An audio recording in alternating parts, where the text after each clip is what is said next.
Hi guys, today I'm here with an oily skin diaries. If you're not familiar with these series, basically I test out a foundation, show you application, how it wears throughout the day, what it looks like in flash photography, and give you a whole kind of review and look at this foundation.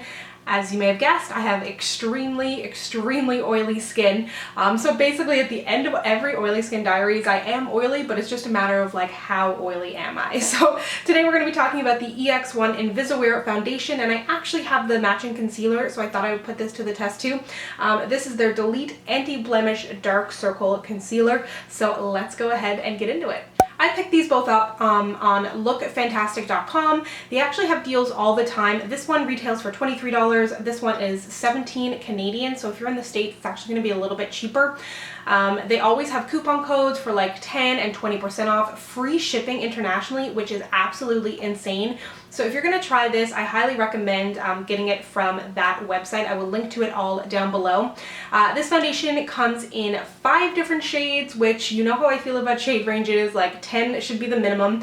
I picked mine up in F400, and then the concealer comes in even less shades. This only comes in 3 shades, and it's interesting, it says it's actually formulated for olive skin tones. So if you have a very pink skin tone, this probably isn't going to work for you.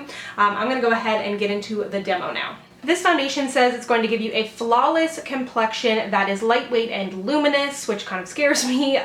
Expertly concealing imperfections, the Luminous foundation is formulated with true color pigments and light diffuses that work in harmony with your skin's natural tone, unifying and perfecting to leave skin flawless and youthful looking.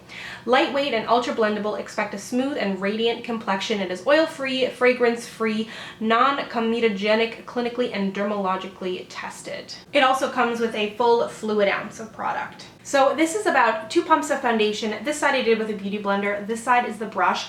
I actually feel like the beauty blender side looks a little bit better.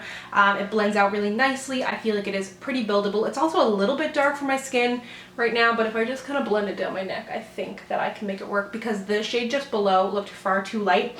So now I'm going to go ahead and put this concealer under my eyes. It's generally not the kind of concealer that I would put under my eyes, something in a pot, but I did really want to try it in conjunction with the foundation. So let's put this one on. As I mentioned, this is a concealer that's formulated for those with yellow and olive undertones. It is the Anti-Blemish and Dark Circle, so you can use it for either or. It's a creamy concealer that is lightweight and easy to blend. It expertly camouflages imperfections, banishes blemishes, and has an antioxidant-rich formula with vitamin E that helps to protect your skin from free radical attacks whilst soothing and healing blemishes.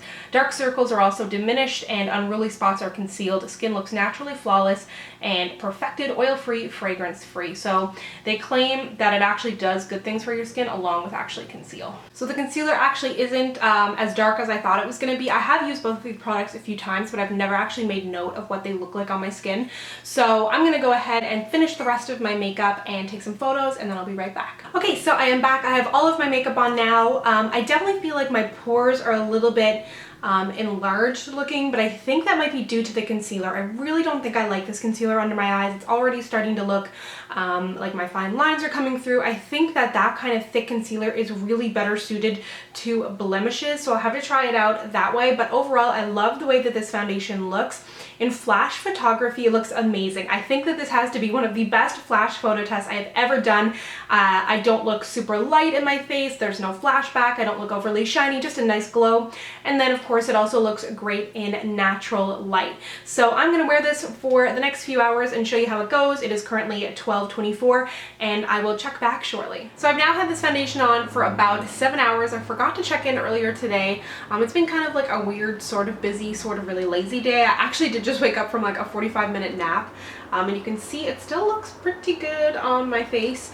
I'm definitely a little bit oily under my eyes. I do not like the way it looks. I wouldn't really recommend this concealer for the under eye. It would definitely be something I would recommend more for blemishes. I also did forget to mention that this foundation comes with a plastic bottle. It has a really great pump, so I really love that packaging, and I love that it has the thing that kind of like inches up so that you do get tons of product out of this. Overall, I would highly recommend this foundation if you can can find a match. Unfortunately, there are only 5 different shades, but overall I'm really impressed. If you do have really big pores, you may need to use a pore filling primer. I of course would have blotted and used a setting spray. I didn't use a mattifying primer or anything like that, so I do think it held up really well throughout the day and throughout my nap as well. Thank you so much for watching. If you'd like to connect with me, you can find me on Instagram, Twitter, and Snapchat at SamanthaJaneYT, and I'll see you guys next time. Bye!